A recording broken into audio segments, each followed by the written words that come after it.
রাজ্যপাল উপস্থিত আছেন শ্রী আর এন রবি, উপস্থিত আছেন মাননীয় সিএম ডেজিগনেট শ্রী শুভেন্দু অধিকারী, আমাদের মধ্যে উপস্থিত আছেন শ্রী শ্রমিক ভট্টাচার্য মহাশয়। আমি তাকে অনুরোধ জানাবো আজকে শ্রী মাখনলাল সরকার সম্পর্কে তিনি আমাদের বলবেন।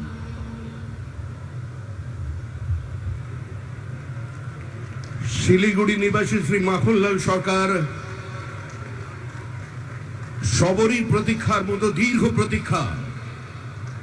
ভারত কেশরী ডক্টর শ্যামাপ্রসাদ মুখার্জি, যিনি ভারতের সংবিধান এবং ভারতবর্ষের অখণ্ডতার জন্য এই বাংলায় জন্মগ্রহণ করে নিজের প্রাণ দিয়েছিলেন, যাকে কাশ্মীরের জেলে রহস্যজনকভাবে কার্যত খুন করা হয়েছিল, এবং তার সেই যাত্রার যিনি সহযোগী ছিলেন, সেই মাখনলাল সরকার ৯৭ বছর বয়স হয়েছে তার, তিনিও আজকের দিনে আমাদের এখানে এসে উপস্থিত হয়েছেন।